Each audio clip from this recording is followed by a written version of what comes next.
Broadcasting live. It's America's longest running talk show on computers. It's Computer America, bringing you the biggest names in technology with guest interviews, new products, and your emails. Listen live at computeramerica.com on any device around the world. Email the show at live@computeramerica.com or find us on social media. Be sure to check out our website for contests, giveaways, show notes, live video stream, podcasts, and more. You're listening to Computer America.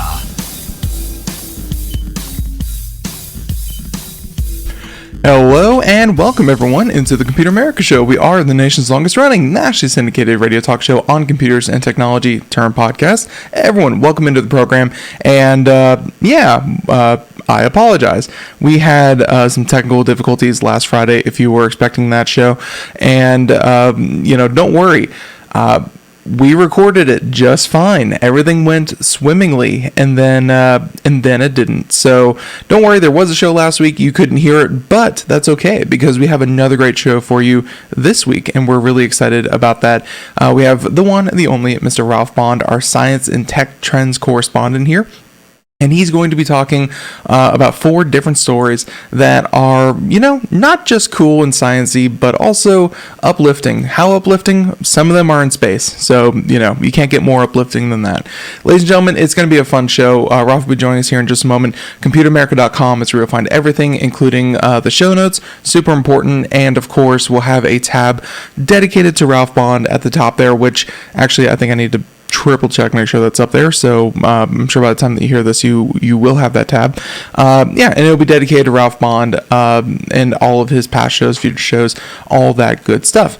So wherever you may be listening to us, thank you so much for tuning in, and be sure to check us out on social media to stay tuned. And with that being said, hey, ladies and gentlemen, let's just kick off your Friday. So with that being said, science and technology trends. That is Ralph's, title that he has evolved into, and I think we've really focused in on not just what not just on what all of you enjoy, but Ralph definitely enjoys putting all these together for you, and they're really, really fun, and always look forward to it every Friday to hear these stories. So let's go ahead and bring them on. Ralph, how you been? Welcome back onto the program.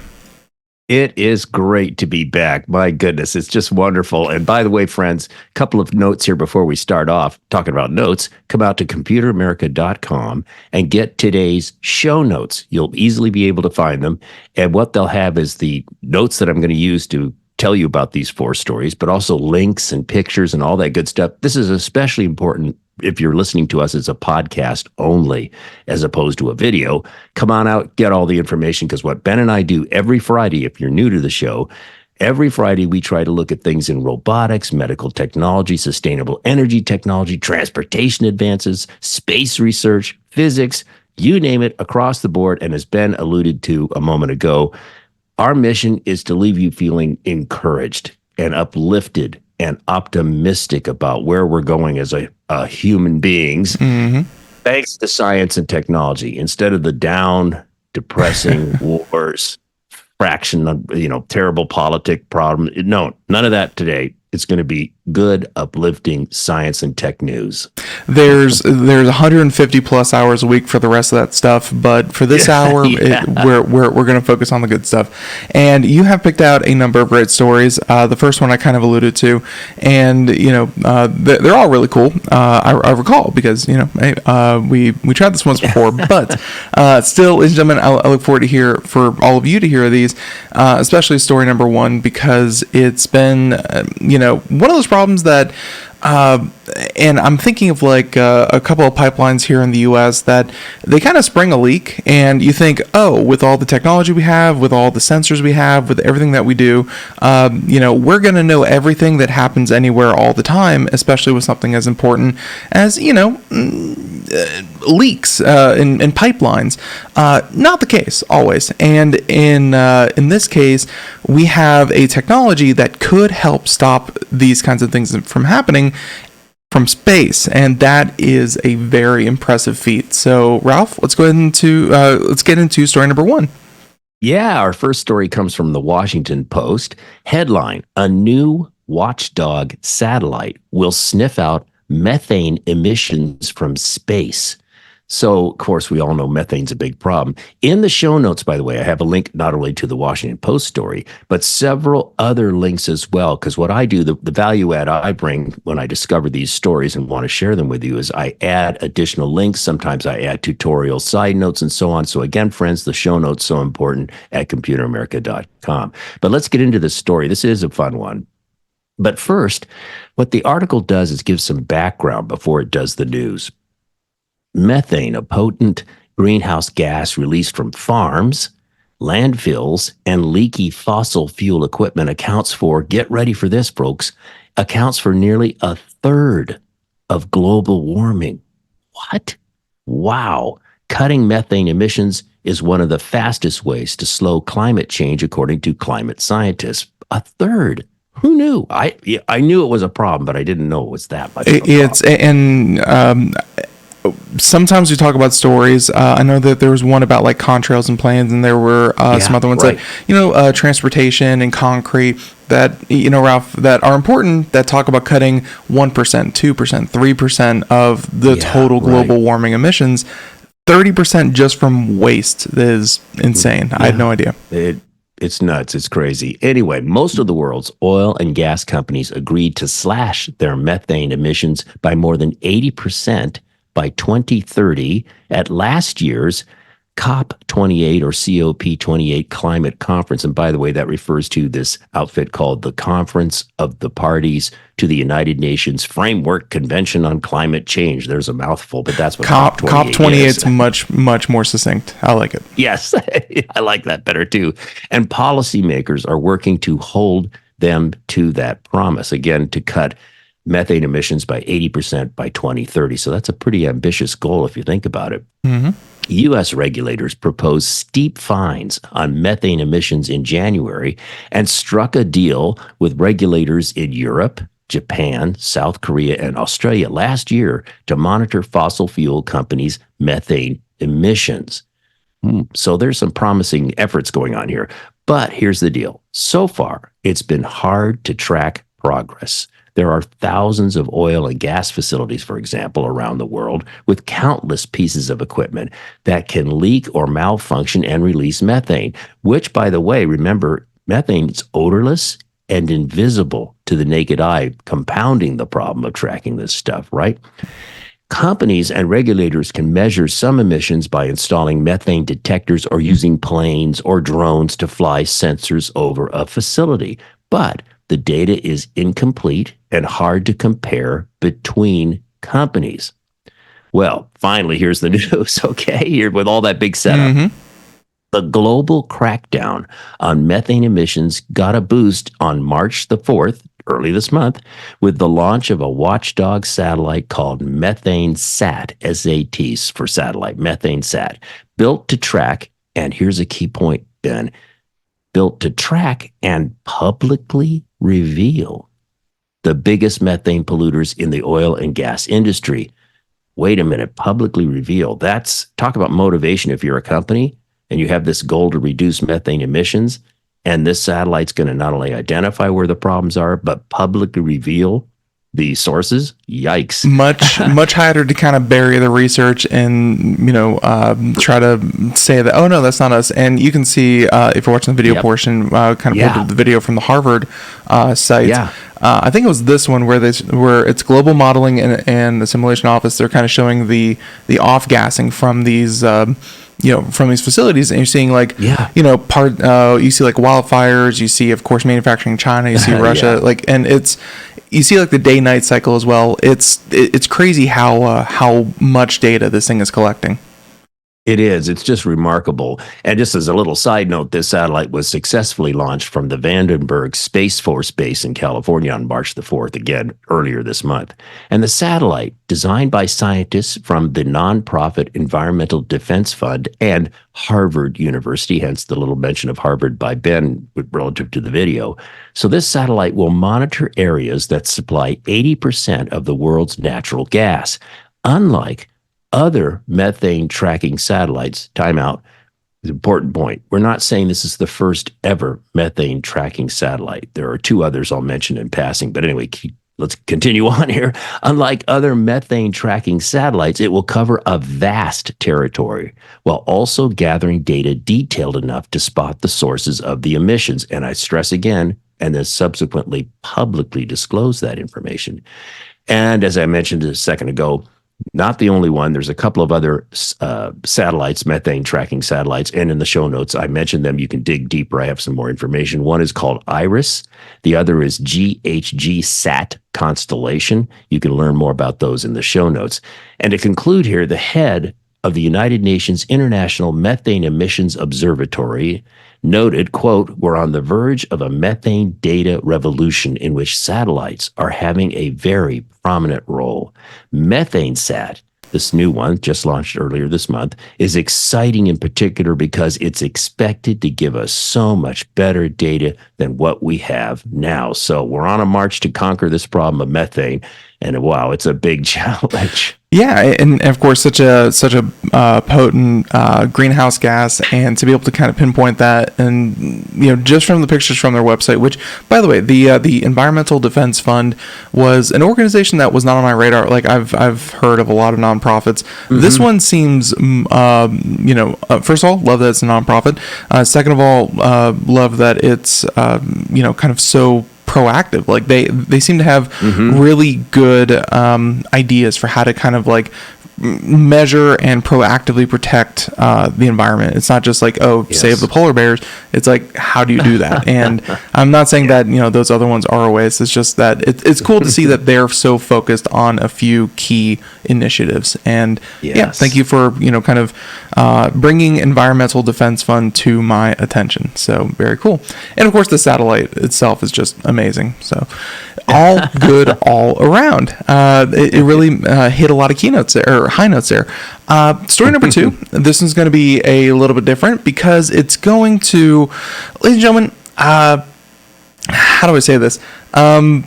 There's going to be more to this than meets the eye because it's a very cool technology, and what they're doing with it is very interesting. But keep your mind open as you listen to Ralph talk about this, about what more can be done with this technology. But it's still in itself something very new and innovative. So, Ralph, story number 2. Yeah. Story number 2 comes from one of my favorite outlets that I constantly monitor, among many others, to find these fun stories. Comes from interestingengineering.com. Great title and a great website. So I encourage everybody to check it out if you're interested in this kind of information. Headline. The headline here, Honda, the car maker, Honda unveils mind-controlled scooter, a hands-free virtual reality mobility device. Now, I need to qualify this because the author is very well intended and the article is accurate and so forth, but I have a problem with the headline because it's unintentionally misleading. So actually, this is more like a wheelchair versus a scooter. When someone says scooter to me, I think of those kids around our neighborhood going down the street on those like skateboards with a handle and battery power and all that sort of thing. So it's more like a wheelchair. And again, if you are watching the video, you're seeing the picture of it. You can go, yeah, I see exactly what Ralph is talking about. And it's controlled by a person's posture or position of the body. In the image in the show notes that we're showing in the video, the man has his arms extended because he's going to move by changing the torso position and his arm positions. That's what causes the wheelchair-like device to move forward, back, left, right, and so forth. So it's not mind-controlled, and it's not a scooter. But with that long discourse set up here, I've got other links in the show notes, too, beyond the interesting engineering. I've got the Honda press release about this product, and there's also a video link as well. So now with all that said, let's get into the story. Japanese automotive giant Honda recently unveiled a unique extended reality experience at the South by Southwest 2024 event in Austin, which opened earlier this month on the 8th of March. And this device combines personal mobility with virtual reality. Central to this experience is the new Honda UNI-ONE UNI-ONE, UNI-ONE, a hands-free mobility device for single users. And again, to me, it looks like, you know what it looks like, Ben? Take a chair and put it on. You've seen the people on these boards. They're like a single wheel or two wheels, and you stand on it. It's like a sideways skateboardy kind of thing. And you go down the street with your battery-powered thing. I think those are hoverboards. Kind of like that, but on a chair-like device. If you're listening to us as a podcast, maybe you can get a picture in your mind of what we're talking about.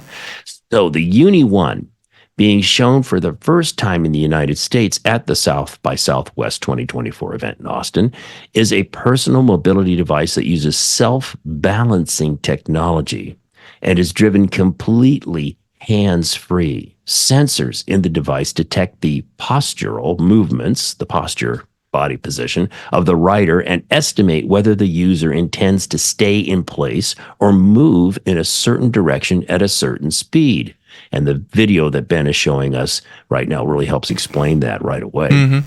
The company's proprietary wheel mechanism powers the personal mobility device, and it's called the Honda Omni Traction Drive System. And the system has been in the works for more than a decade, and it's evolved considerably since it was first introduced in 2013. So we're not trying to say this is the first ever time the basic core technology has ever appeared on Earth, but it's been a 10-year process to get to where they are today, and we'll explain what's different about today's Honda Omni Drive traction system in this device than it was 10 years ago. So the UNI-ONE uses 2 units of the Omni Traction Drive System to deliver smooth mobility in any direction. The battery-powered system has a maximum speed of 3.7 miles an hour or 6 kilometers an hour, and it has a maximum user weight capacity of 242 pounds or 109 kilograms. So Honda has previously used the UNI-ONE with augmented reality to create a game experience at the Suzuka Circuit Park in Japan, where users control the mobility device with a tablet. So prior to this innovation stage we're at now, you had a tablet and you would use the tablet to guide the device to where you wanted to go. Right. Now it's taking it further by allowing users to don virtual reality headsets and choose their own experience while sitting in the UNI-ONE. So you're combining the virtual reality headset, which is obviously creating images for you, and your body movements. So, by the way, the Suzuka Circuit Park, also known as the Suzuka International Racing Course, is a renowned motorsport racetrack located in Japan. Now, at the South by Southwest 2024 event earlier this month, visitors chose between simulations of floating in the sky or gliding along a half-pipe path. But Honda's vision for the experience goes beyond this. This is the important stage we're at with the development of this technology, once again, that's been in the works for 10 years. Honda wants to deliver extended reality experiences in indoor and outdoor spaces by combining the UNI-ONE with scenarios and games. In obstacle-free spaces such as entertainment zones or theme parks, Honda wants the UNI-ONE to be based as a mobility device inside games where racers can move about hands-free. Pretty interesting stuff. And again, my mind just spins with all kinds of other possibilities beyond just entertainment.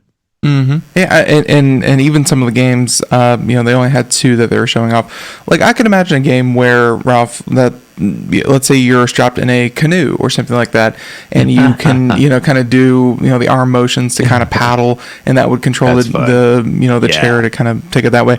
But but even more to your point, and that's something that they actually touched on in the video as well that we were showing here, saying that, because it's so smart, the operation can be handled by the elderly or children, doesn't really matter.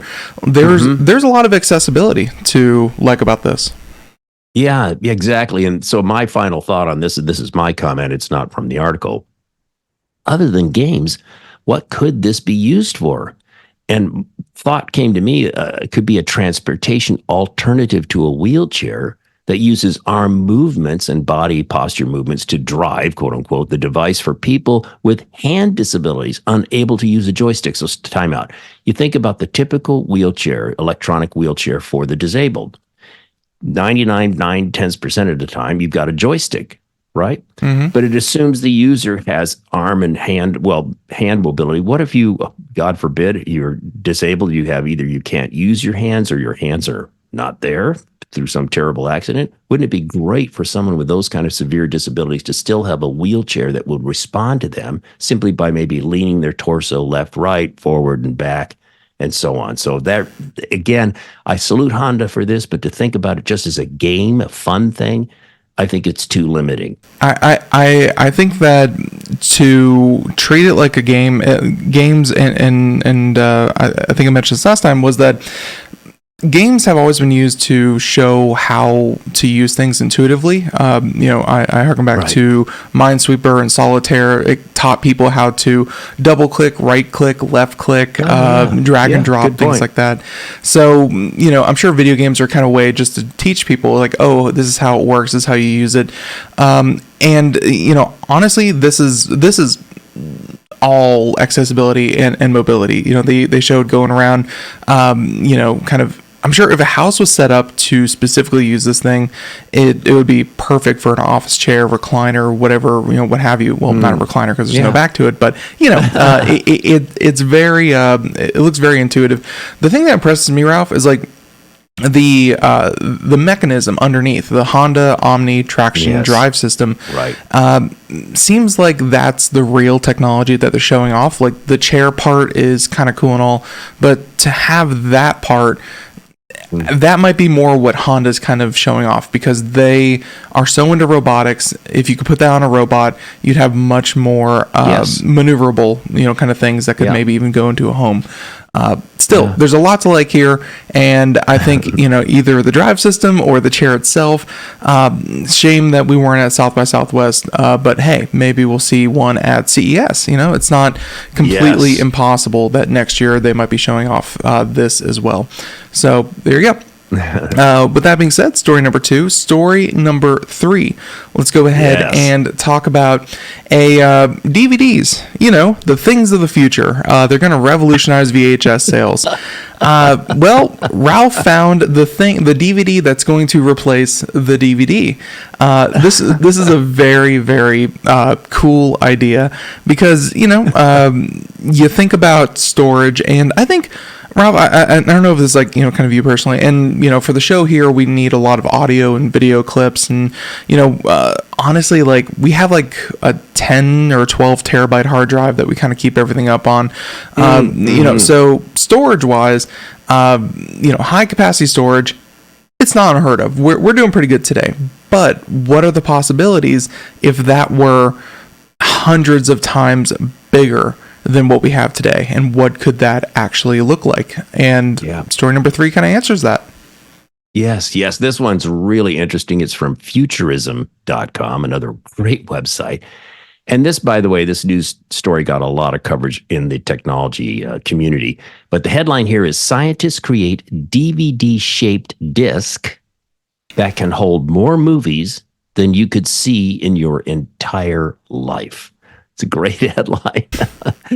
And I've got links to other resources that I added to this, as well as I did more research on this story. So there's additional links in the show notes. Again, come out to computeramerica.com. This story is very interesting. I love it. So here we go. Researchers at the University of Shanghai for Science and Technology have come up with an optical storage device that has the same shape and size as a DVD or Blu-ray disc, but it can hold a whopping 1.6 petabits of data, or around 200,000 gigabytes, on a single DVD form factor disc. Wow. Now, to put that into perspective, there's some fun factoids here. That's enough data to store more than 40,000 DVDs, or more than 100 years of watching one movie a day. As IEEE Spectrum reports, that's around 4,000 times the data density of a Blu-ray disc, and roughly 24 times of the highest capacity hard drives currently available. And I know what you're thinking, and we're going to get into this just a second. Wait a minute. Okay, so what? I mean, yeah, that's cool, but who in the heck's going to, have one disc and some kind of new special player to have all these? No, wait a minute. Time out. That's really not the motivation. Here's the motivation. The real motivation for this, instead of just allowing you to live out the rest of your life watching movies without having to swap out a disc, the researchers are hoping their invention could significantly shrink the size of data centers, ding, ding, ding, which still today rely heavily on large numbers of conventional hard drives. Remember, folks, hard drives, think of them like a record player, an old-fashioned record player. They are spinning media with a reading arm, and they generate heat, and they are electromechanical. Hence, they are not infallible, and they're not going to last forever. We all know that. I've got a hard drive that's kind of giving me some weird sounds that I've got to replace pretty soon myself. So think about that. Best of all, the researchers claim their discs could make use of conventional DVD mass production methods if they still exist. Who's still making DVDs? I don't know. A Redbox, they're the only ones left. Yeah, there you go. And so they also say, again, it could use conventional mass production methods for DVDs, producing a single disc in only 6 minutes with their new technology. Wow. So how did they do it? Instead of storing data in a single layer, the team came up with a way to encode data across 100 layers. As detailed in a paper published in the journal Nature in February, so the article was published on the 28th of February, not that long ago, the data is also recorded in spots that measure only 54 nanometers across. And remember, a nanometer is 1/1000th with a B, 1/100000th of a meter. That's tiny. To both write and read data, the researchers relied on nanometer scale lasers. By finely timing the system, they were able to significantly pare down the size of the spots where the data is stored. So little, spots are how you have your on-off, your binary data to create your data storage. Now, the scientists believe their optical discs can be manufactured at commercial scales, making them an intriguing option to scale down the physical space taken up by data centers. And my personal side note, not in the article, and I'm sure you're probably thinking this too, Ben, we all know about data centers. Believe me, I live just outside of Portland, Oregon, in Hillsboro, Oregon, which is Intel land. Their greatest research and development bunch is the Intel Architecture Labs, which is, I could ride my bike to it right now, and I worked there for many, many years. But I can tell you that surrounding this community, this Intel-centric Silicon Forest community where I live, are data centers, data centers, data centers. We have a huge Amazon data center, for example.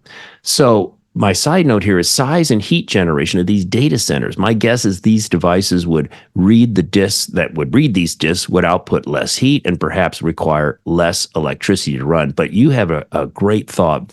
Last time we recorded this show and it didn't work out, but you had a great idea about the kind of storage where this makes sense. Yeah, and there's so many different applications, just data that you don't need immediate access to. Right. You might have to jog my memory on exactly what I said last time about archival, cold data storage, archival stuff, not an instant response kind of thing. Because what you would have, and we talked about this when we tried to record the show last week, and I thought it was a really insightful comment, Ben, because we were talking about how does this work? You're going to probably have robotic arms that go down and pull out a disk and put it in the thing in the player and pull up the data and deliver it via the cloud to the user or whatever the delivery mechanism is. So it's a time consumption thing. It's not going to be an instantaneous response kind of solution, but a great archival. Think about the National Archive of our country having all of these things down on a few disks instead of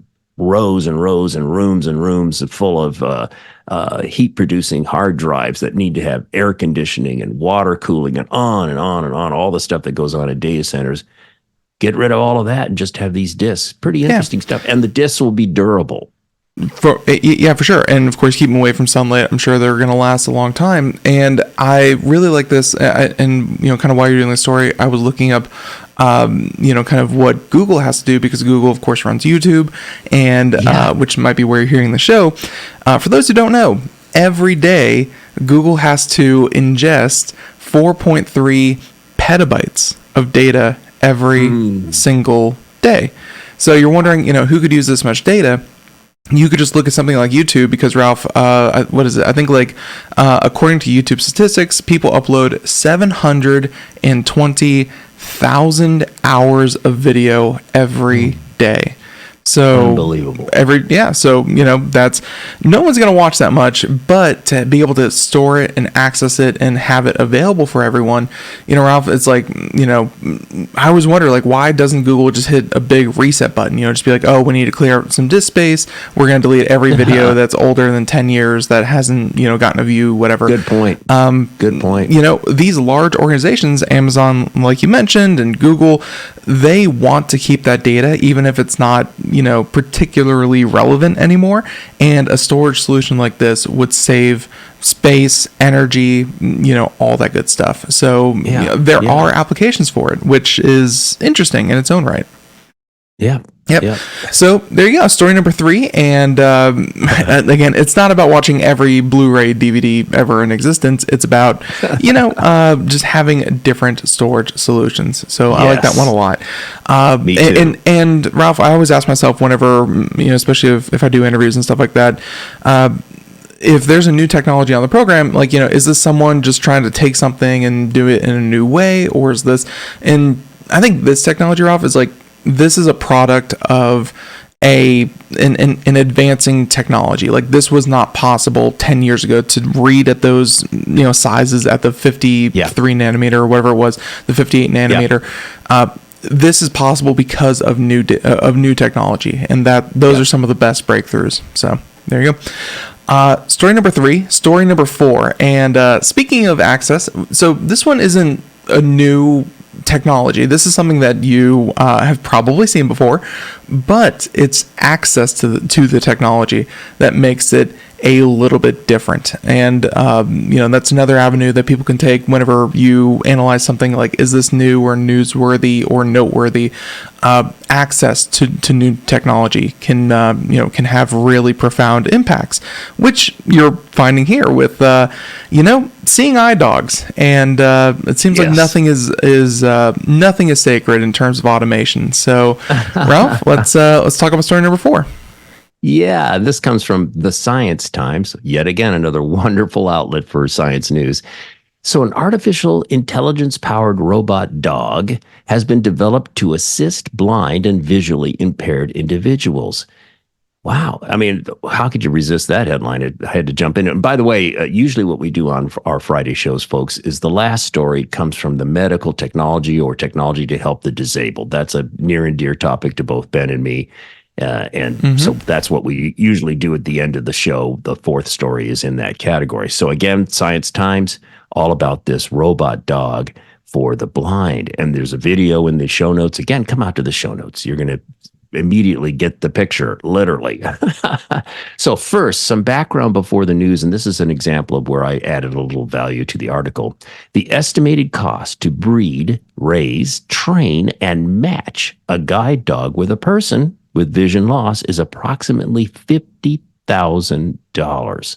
So there's money, time, effort, and so forth. People don't realize just how, and that's why you see those, you see those things that's like, never approach a working guide dog and never pet them and stuff like that. It's, they're expensive pieces of, and they're dogs, and I love dogs. They're also expensive pieces of equipment, and very important ones. So I think people don't realize that all the time. Yeah, so the researchers at the University of Glasgow, of course, were thinking about this, and they created RoboGuide. Again, an artificial intelligence-driven robot dog designed to potentially replace guide dogs. And by the way, in the show notes, I put a picture of the Boston Dynamics famous robot dog. And the dog that the folks in Glasgow came up with is very, very similar looking. I kind of wonder if maybe it is just a Boston Robotics dog, and then they added their own technology on top of it. I don't know if that's the case or not. I will say that I have seen multiple. Hey, let's face it, everything's manufactured in China. I have seen multiple Chinese brands of these things, and I think the Go one might be one of those that have a suspiciously similar skeletal structure of the Boston Dynamics. So, yep. Intentional is all I'm saying. Absolutely. So, according to the University of Glasgow developers, RoboGuide could enhance the mobility of blind and visually impaired individuals in spaces like museums, shopping centers, and hospitals, of course, anywhere people go, in streets, cities, you name it. So, RoboGuide employs advanced sensors to map and assess its surroundings accurately. And artificial intelligence machine learning software enables the robot to learn optimal routes, interpret real-time sensor data, keep that in mind, real time, and avoid collisions with moving obstacles while guiding a person. And here's another part of this that's really great. That's all good, but get this, with the ability to understand speech, RoboGuide can provide verbal responses, enhancing its communications capabilities. Here's where it's above and beyond a guide dog. Obviously. I mean, imagine if you're blind, you have one of these devices. If it's perfected technology, folks, and this is early research, stress that, early research, but you get this perfected. And imagine a day someday where a blind person's going down the street and the RoboGuide dog robot says, oh, we're coming up to a really busy intersection and we're going to stop. And pretty soon, the go light has just illuminated. We can now cross. I mean, and for the blind person to be able to say, RoboDog, I've changed my mind. Let's go to such and so address over here. And the dog's going to have the intelligence and the capability and much more human and natural, and be like stairs leading up. We're now going to ascend the stairs or descend the stairs or something like that. Exactly. Yeah, something that guide dogs sadly cannot do is talk. So plus one for the robot dog. Yeah, so that's really something. And by the way, this is a segue not in the article. I'm thinking to make it more less disturbing to other people around you, you could have a little headset or something for the blind person. And so that the communication is just very private, if you want to call it that, or very contained as opposed to being broadcast all over the place. Right. So it would help reduce potential slight forms of embarrassment and so forth, where the blind person will feel less self-conscious about the whole experience. I love this story. Anyway, the project's principal investigator noted that the RoboGuide employs advanced external sensors for precise mapping, utilizes software to learn the best routes, and interprets data to navigate around obstacles while guiding users. Additionally, the robot integrates language technologies, as we just mentioned, to comprehend and respond to user inquiries and remarks, just as we've been describing and saying, what if, what if, what if. The prototype was tested at a museum in Glasgow, where volunteers experienced the robot's assistance in navigating exhibits. Developers aim to create a versatile system adaptable to various robots, offering comprehensive support to the visually impaired in diverse indoor settings. And I would think ultimately, of course, they'll go beyond indoor and get to the outside world as well. I think this is just the beginning, just a prototype. And there's obviously a lot of future applications for this as well. I like that they focus on kind of the guide dog, because these robots have been likened to dogs so much. And I was just I think last time we did this, I mentioned that with so many sensors built into the robot dog, you could even have sensors that are maybe connected to some kind of brain interface that they've been working on that could project pictures like LiDAR and whatever. There could actually be a future, Ralph, that these things not just help you guide you, but actually help you see if it's able to project kind of rudimentary pictures and things like that, which sounds crazy and futuristic, but we've already seen other stories that do something of the nature. Although I was just thinking, Ralph, what's going to prevent these things from maybe one day becoming waiters and hosts at restaurants and stuff like that? Like, they can stay stable. They can carry trays on their back. Like, what if the back kitchen just, set things on the trays? They knew how to navigate around people and around restaurants, and they're able to take people their food and stuff like that. Like, robot guide dog, probably much more socially relevant. But there's other applications for these things. And absolutely. It's a very cool story. Very, very cool. So yeah, always like that access to new technology that gives you so many possibilities. So, ladies and gentlemen, if you're following along, hey, that's story number 4, and that's usually what we try to contain things to, and we did a very good job today. And your treat for that is honorable mentions, and these are not stories that we, that we think are second tier or silver or bronze medalists. No, these are stories that we just don't have time for. And of course, with my technical difficulties, we may be seeing some more of these here in the future, but that's okay, because these are all stories that you should still have on your radar, that you should still be looking at, and you can find them in the show notes over at computeramerica.com. So, Ralph, let's for the nice people out there, let's at least give them the headlines of the honorable mentions.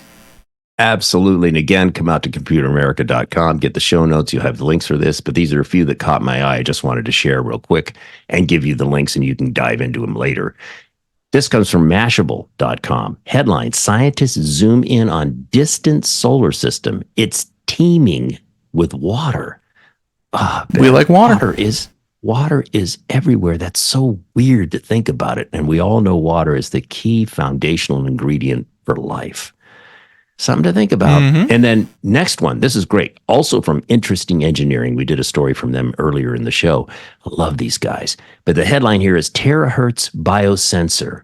Light waves see through skin to detect cancer early.